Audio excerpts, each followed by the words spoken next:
I was asked if I'm giving a performance. I take all my presentations as a performance. Otherwise, it's hard to think, oh, I'm standing in front of everyone. But if I think of myself as a performer, I'm really happy for more people to look at me. So I'm okay with that.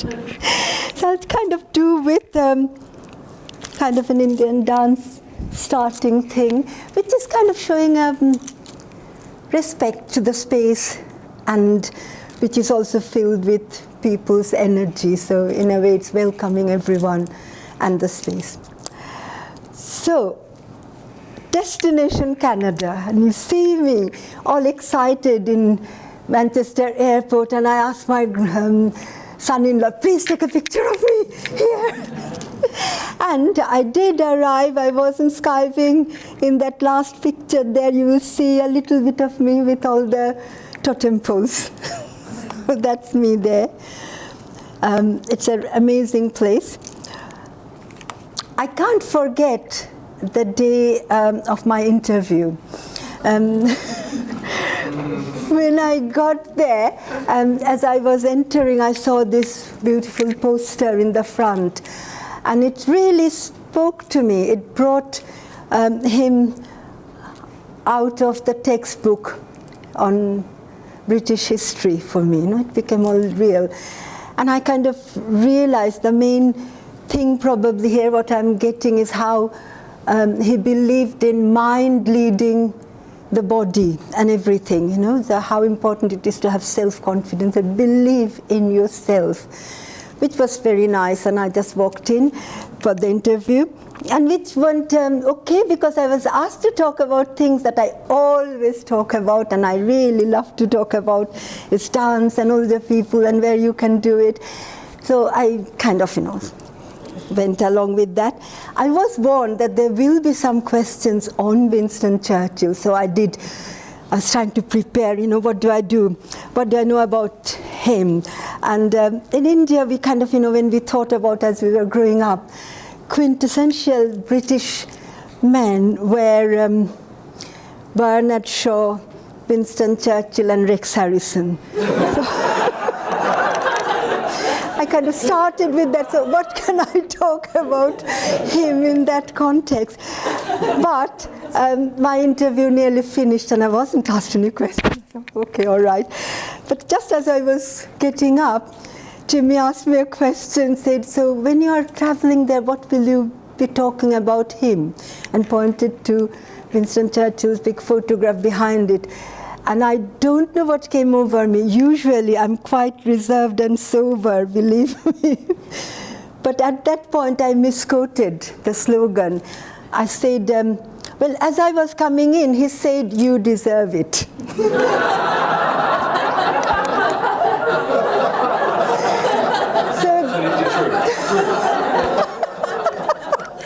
So this is my public apology to you for being so cheeky.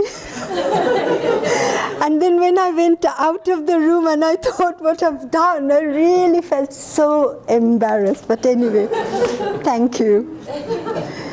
I had 3 objectives: to look at how they're working with older people, with culturally diverse arts, particularly dance. At that point, I did not think if will be a possibility. I just wanted to know how they're doing that work. The other one was late style, concept of which I got from Bearing Foundation's Winter Fire book, saying if the visual artists can have a late style, why will performing artists have bad knees and cannot bend? Why cannot that dance also be called late style?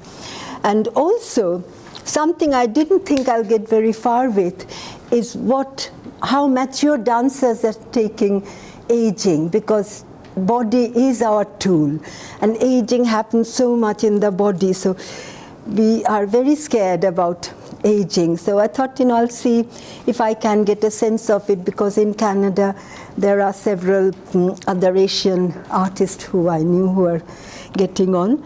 So Arts for Seniors, when I went there, big thanks to Richard for all kind of connections. I could go to see various centers, drop-in centers, care homes, hospitals, research centers, and also conference, various kinds of things. But wherever I was going, it was a very short time, very limited experience, but I did not see any example of using culturally diverse arts for well-being of older people. The country itself is a very, very multicultural, very strong in the integration of culturally diverse people. But when it came to arts and well-being, I did not see any connection. When I talked to the South Asian dance artists, they have never thought about doing anything like that, any community work.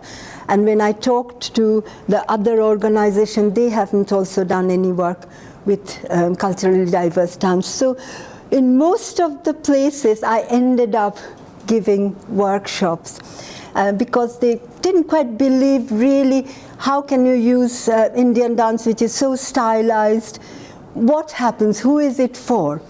So I kind of, as we were talking, I gave lots of workshops which were very, very enjoyable, very enjoyable. I did have worries about accent and things like that. It's not, not only it's an accent with coming from India, but also going from England, because there's a very strong North American sort of accent. Sometimes it might be difficult. I thought, I know England, I live here, so my contents here, I know how to shift them. Will it work in another country, another continent? And especially when I was asked to go to a daycare home for ex-military people, I was panicking. I can't use my flowers or birds or anything there, so what can I do? And I had a wonderful host, so I made lots of those paper boats. That's something I use quite often in doing the work. And a lot of people in Vancouver, they had owned boats, so it kind of connected with them, and they brought out some very moving, amazing work. Many people who do not move at all. They were all kind of doing beautiful work, remembering things, singing, wanting to get up to join. But those you cannot photograph. They have got very strict rules from certain care homes. But it was really wonderful. They started like that, everybody sitting, thinking I'll do the work. But then they got up and they kind of made me almost redundant. They kind of started doing all the things. And it also mixed different communities. Here they had a group of Indian ladies who come to this drop-in center, but they never come to work with other groups who go there. And it was really lovely to see everybody mixing together. And they also said, oh, it's good you are here. These people, they don't know what we do, our culture, you do that. So they kind of felt very proud that I was, South Asian, and I was sort of gone there, and everybody else who usually go to that center was listening to me, and they were also joining in. So that was really wonderful there. And the middle one is the staff and the volunteers in the hospital. They were all working together. And the last one also, the senior officials were working with ordinary staff. So that they liked, because it was kind of a even playground. Nobody knew anything about what to do with Indian dance. So there's no reason to feel, well, I don't know it. Next was late style. I was thinking about, when I go there, can I develop something about my late style? Can I find a way of defining what is it, what is happening, and will anybody work with an old body, old person? So I sent them a poem, several people, and one of them, Jackie, again, who came here to work with Richard, she responded. She said, well, we'll try. So when I was in Vancouver, the elders class that she teaches, we worked with them. But before that, she had just hired a studio to see how we can look into late style and developing a late style. And it's so wonderful. I would really love to talk to people in detail of how she made me move and all. But that the whole thing of our creating this dance also started, thankfully, with Fergus's book, Wise Body. She had read the chapter on me and took the quotation from there to start the ball rolling. She asked me tell me about the landscape of your childhood. And I thought, no, there is no landscape. I come from Calcutta. It's a brick-built city. But then we just went through that. And then the second day, they all came, and a few other people also. There was a presentation. And that's where probably I kind of found something about what could be a late style. And kind of, all kind of things can be a late style. But one of the things that I thought it is the power of communication through a cultivated simplicity. And that worked. And then mature dancers. I met several dancers. I don't have pictures of them. But most of the people, particularly South Asian dancers, maybe others as well, were teaching classes and setting up community groups and are the role that they can play in older ages. Jai Govinda, who is a French-Canadian but an Indian dancer, he said, you must leave dance before it leaves you. I wasn't sure if I could agree with him. Then some other people have gone into research and writing about dance. And then some other people are connecting with the universities. Several contemporary dancers I saw are going into dance therapy. Post-30, they're feeling that performance is not my area. And what they're doing, very interestingly, is going to Mark Morris Dance Company in New York and they have made Dance for PD syllabus also. So they're doing maybe fortnight of that training and coming back, setting up lots and lots of community classes for Dance for PD. And I kind of was very fortunate to be able to go to one of those community classes, and I saw what they were doing is so similar to what we were doing for what I call Indian Dance for Limited Mobility classes for fall prevention. Through some of my contacts, I met Warren, who was a beautiful dancer. He still is very beautiful. And that's his picture at the back. And I said, oh, that's, like to take a picture of you with your photograph. He said, oh, I can't dance like him. And I said, but I don't think he can smile like you. And he said, I agree. He had no time to smile. What he's doing, he has got a ballet class there, and he writes, he's a writer as well, but he's also got a dance library. And that's a beautiful dance library. And first time since going there, I felt that two parts of my life were connected. Because I was going with Indian dancers, and they have got a different kind of vision. It's all performance-based. And I could fit into that. It's all classical dance and how it can be done in this way or that way, how we can promote it in a different country. But also there was another part of me which were doing creative work in the community, which I couldn't find anywhere. And in the library, I saw pictures of Uday Shankar, very early programs of Uday Shankar around 30, 35, that sort of time, which was amazing for me. And a picture of Pavlova. I've never seen a picture of Pavlova like that, not in Swan Lake, but in a sari in the garden. So that was really my connection. That's where I feel comfortable, not purely or only with the statues and classical dance images. Because it was through connection with Pavlova that Uday Shankar started to come into dancing. And again in England, so there was a model of making Indian dance accessible. And that really, really kind of, touched me a lot. I also met Claudia Moore, who runs a festival called Old and Reckless. I would love to go back to see that festival. But that's also something she did as a response to getting old.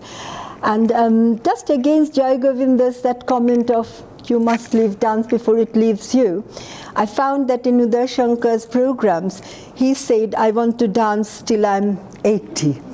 And I think I might have seen him on stage at his 80. One of the things which was so nice talking with other fellows and also talking with Julia as I was preparing, that it wanted us to do something beyond the aims and objectives. It wasn't that I should go there and do just that and come back. Soak the country, get all other things which we don't know how they enrich us. So, of course, greetings from Niagara there. I found it. Another wonderful discovery was a Bata Museum in Toronto. I thought Bata was an Indian company in India. And it's a Bata Museum of Shoes, a really nice museum of shoes. But there they had a boot of Winston Churchill. You're not supposed to take photographs, so my one was very hazy. I could not put it in there. And these other 3 pictures I put in there as kind of more or less sharing how we can make our fundings go further through various networking in this country. When we don't want to go to conferences and all think, oh my goodness, do we really have to go and listen to others? But how it has,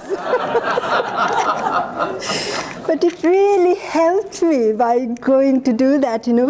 I went to this conference in Worcester where I met somebody. They were going to come from Canada to do something, so all those kind of connections. I met this wonderful host of mine who really took me under her arms and wings and showed me everything and talked so much about various things. And I was very excited about doing something which I was going to do about fleeting moments, which is a dementia-friendly performance concept. I had many nights discussing with her what might work and not work. Mamta Nyugi, who again asked me to go and stay with them. So in that way, I was being looked after, so I could save something there. And this one is really my favorite one. In Toronto, I found kind of hotel which I loved, but it may not be the most luxurious one. But nearby there was a Marriott hotel, and I discovered that they have a tea room with free Wi-Fi. So every day, after wherever I was visiting, I went to that tea room. I really enjoyed looking through that beautiful window, the life going by, and the tea and the cake I could afford. So I was sort of spending time there, writing down what I have seen in that day, doing all my email connections, like Jamie said.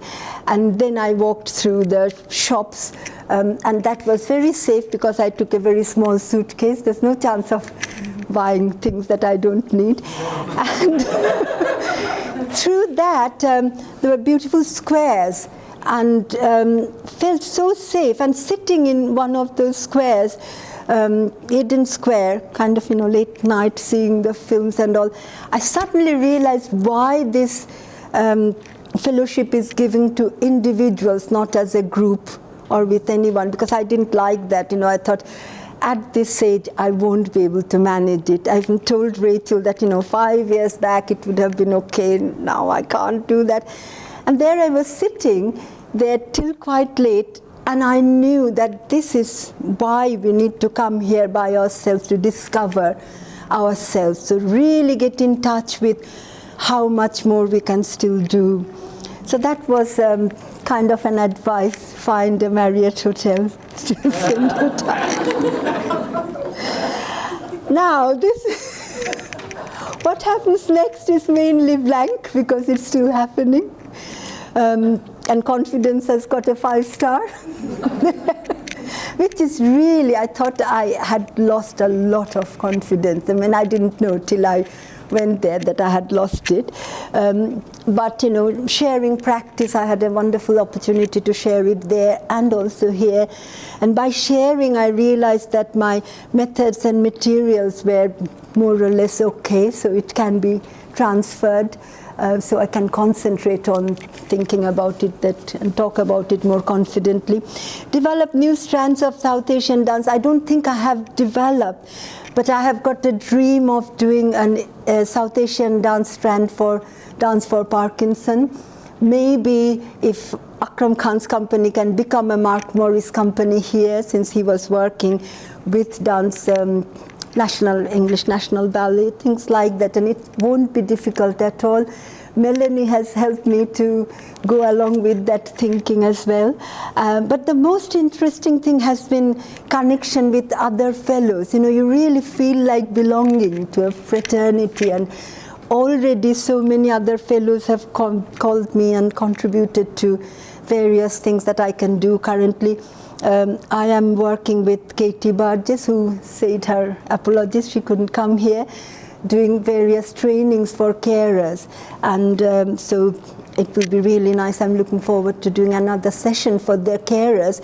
And it will be a session on exercise, prescriptive and artistic ways of doing exercise to keep well-being.